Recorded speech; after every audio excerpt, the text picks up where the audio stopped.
Good morning friends, welcome to my channel. আজকে দেখো এখানে দার্জিলিং এর লাস্ট ডে। তো দেখো সকালবেলা উঠেই চায়ের কাপ হাতে, চা নয় সরি কফি নিয়ে বসে পড়েছে। আজকেই আমরা এখান থেকে চেক আউট করবো। আর দেখো এই সময়তে কাঞ্চনজঙ্ঘা একদমই দেখা যায় না, কারণ এই জুলাই মাসে এখন বর্ষার সময় একদমই কাঞ্চনজঙ্ঘা দেখা যায় না। পুরো দেখো বাইরেটার অবস্থা কিরকম, কিছুই দেখা যাচ্ছে না। আমরা যখনই দেখছি মানে সারাদিনই দেখছি এরকমই অবস্থা, পুরো একদম কুয়াশা ভর্তি, মেঘ ভর্তি, একদম এমন অবস্থা। তো বেশ ওয়েদারটা ভালোই, মানে এমনই অবস্থা যে যেখানটা দাঁড়িয়েছে শুধু সেখানটাই দেখা যাচ্ছে, তার বাদ বাকি কিছু দেখা যাচ্ছে না। এই যে দেখো নিচে স্কুল বলেছিলাম, দেখা যাচ্ছে না কেন, এই যে নিচে স্কুল বলেছিলাম। দেখো আজকে সবাই স্কুলে এসেছে, এখন স্কুলে এখানে সব মেয়েরা ঢুকছে। এটা একটা মেয়েদের স্কুল।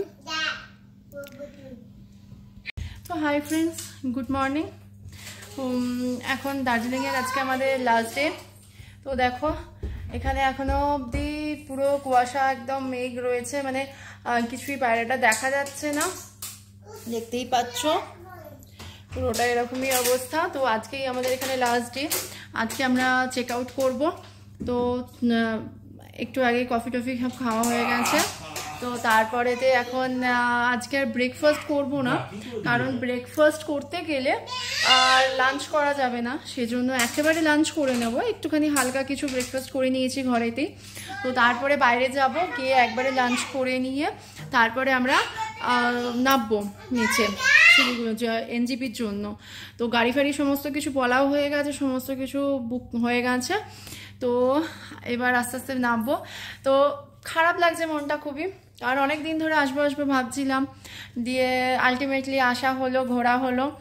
তো কালকের দিনটা খুবই মানে ম্যাশ গেছে, কারণ কালকে প্রচুর বৃষ্টি হয়েছে, দিনের বেলাতেও বৃষ্টি হয়েছে, রাত্রেও খুব বৃষ্টি হয়েছে, যার জন্য আমরা মেলে যেতেই পারিনি, মেল অব্দি উঠতেই পারিনি, কারণ এত বৃষ্টি হচ্ছিলো আর ইচ্ছা করলো না। লাস্টে গিয়ে আমরা করলাম কি, গ্রিনারিতে ওখানেতেই পুরো ডিনার ফিনার করে কমপ্লিট করে চলে এলাম, মেলের দিকে আর উঠিনি। আর কালকে অর্ধেকই মার্কেট ফার্কেট সব বন্ধ ছিল, কারণ এত বৃষ্টি হচ্ছিলো, ওই জন্য ঠিকমতো করে মার্কেটটাও বসতে পারিনি। তো সেভাবে কালকে আমরা ঘুরতেই পারিনি। তো আজকে ওয়েদারটা একটুখানি ভালো আছে, যেন ভালো থাকে, কারণ আজকে আমরা বেরোবো, সেজন্য যদি ওয়েদারটা এরকম শুকনোই ঠিকঠাক থাকে তো ভালো। তবে একটা জিনিসই হচ্ছে, কাঞ্চনজঙ্ঘাটা দেখতে পেলাম না। যারা এই সময় বর্ষার সময় আসবে তারা অবশ্যই এটা মাথায় নিয়েই আসবে যে কাঞ্চনজঙ্ঘা দেখতে পাবে না, কারণ ওয়েদার ক্লিয়ার হচ্ছে না, একদমই প্রায় হচ্ছে নাই বলা যায়, মানে সারাক্ষণই এরকম থাকে। এমনও হচ্ছে যে যেখানটা দাঁড়িয়ে আছে শুধু সেইখানটাই ভিজিবল হচ্ছে, 2 হাত দূরে আর কোনো ভিজিবল হচ্ছে না, পুরোটাই যেন মনে হচ্ছে আমরা মেঘের দেশে আছি। মানে এমনই একটা ওয়েদার এখন চলছে। তো খুব সুন্দর লাগছে, ফাটাফাটি লাগছে। তো বর্ষাকালের দার্জিলিং কেমন হয় সেটা একটুখানি তুলে ধরার চেষ্টা করলাম তোমাদের কাছে। আশা করি ভিডিওটা তোমাদের ভালো লেগেছে। ভালো লাগলে অবশ্যই লাইক, কমেন্ট অ্যান্ড শেয়ার করো। আর যারা নতুন আমার এই চ্যানেলে, তারা অবশ্যই চ্যানেলটিকে সাবস্ক্রাইব করো। আর আরও ভালো ভালো ভিডিও দেখার জন্য ওয়েট করে থাকো, আর পাশে থাকা বেল আইকনটি অবশ্যই ক্লিক করো। তো আশা করি, আর কি বলবো, ভালো লাগছে না, দার্জিলিং ছেড়ে, পাহাড় ছেড়ে এখন চলে যেতে হবে। তো চলো তাড়াতাড়ি করে, আবার একটুখানি কিছু প্যাকিং বাকি আছে, সেগুলোকে চটপট গুছিয়ে নিয়ে সবাই স্নান ফান করে নিয়ে তারপরে এবার লাঞ্চ করে একেবারে বেরিয়ে যাব। তো চলো আবার একটু পরে দেখা হচ্ছে। এখানে মহাকাল রেস্টুরেন্টে এখন লাঞ্চ করতে এসেছি। তো এখানে দেখো অনেক কিছু আইটেম দেয়, ভাত, আলুর চোখা, একটা শাক, এদিকে ডাল, চিকেন থালি নিয়েছি বলে চিকেন দিয়েছে, আর একটা এটা মনে হয় ঢেঁড়সের সবজি একটা দিয়েছে, এটা বাঁধাকপির সবজি একটা দিয়েছে, চাটনি আর পায়েস।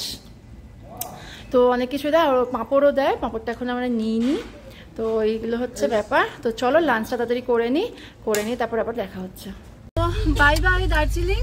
তো আমরা এখন বেরিয়ে পড়েছি, সমস্ত লাগেজ ফাগেজ তুলে নিয়েছি, তুলে এবার আমরা এখন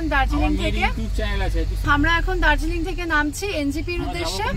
তো চলো এবার দার্জিলিং ছেড়ে যাচ্ছি, খারাপও লাগছে। তো চলো কিছু তো করার নেই, আবার আসবো। এই যে দেখো মাম্মা, হাই করো।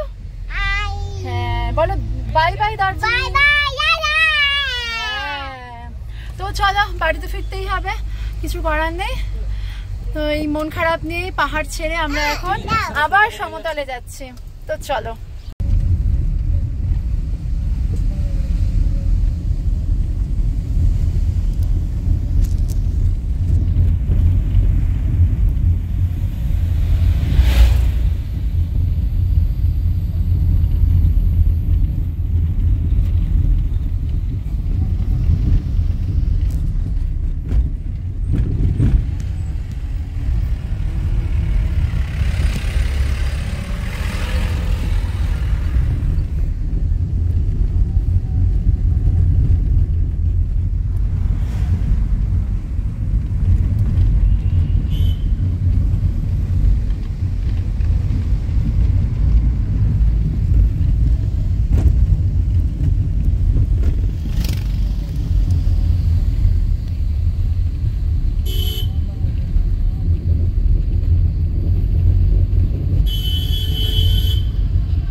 রাজভবন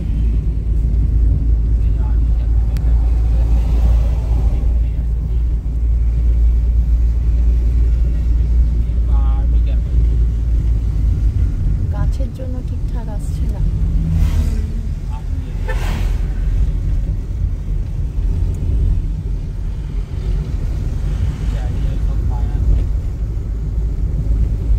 চলে এসেছি আমরা এখন এনজিপি স্টেশনে। তো নেমে পড়েছি। তো আমরা যে গাড়িটা নিয়ে এসেছিলাম সেই গাড়িটা খুবই ভালো ছিল। তো আমি সেই গাড়ির ড্রাইভারের নাম্বার এবং নাম সব কিছু তোমাদের ডেসক্রিপশন বক্সে দিয়ে দেবো বা স্ক্রিনেও দিয়ে লিখে দিতে পারি। তো তোমরা এই গাড়িটাকে বুক করতে পারো, এটা বেশ ভালো, বাঙালি। তো যাই হোক, আমরা এখন এনজিপি স্টেশন চলে এসেছি। এখনও ট্রেন দেরি আছে, আমাদের এখন বাজে 6:30। আমরা এনজিপি স্টেশন পৌঁছে গেছি। তো গাড়ি এখনও দেরি আছে, গাড়ি 8:40-এ। তো তার আগে এখান থেকে আমরা আরেকটা জিনিস নেব, যেটা হচ্ছে যে রাত্রের খাবার। তো সেটারও সব কিছু ডিটেলস তোমাদেরকে জানিয়ে দেবো। এখানে একটা শিলিগুড়িতে হোম ডেলিভারির ব্যাপার আছে, সার্ভিস একজন দিয়ে যান। তো সেখান থেকে আমরা সেই খাবারটা কালেক্ট করব, সেটাও তোমাদের সাথে শেয়ার করব। সেখানেও তোমরা কিভাবে যোগাযোগ করতে পারো, তো সেগুলো তোমাদের সাথে শেয়ার করবো। এখন আমরা চলো ভেতরে গিয়ে একটু ওয়েট করি। তো ট্রেন আসতে তো এখনও দেরি আছে। দেখে ওদিকে নোংরা।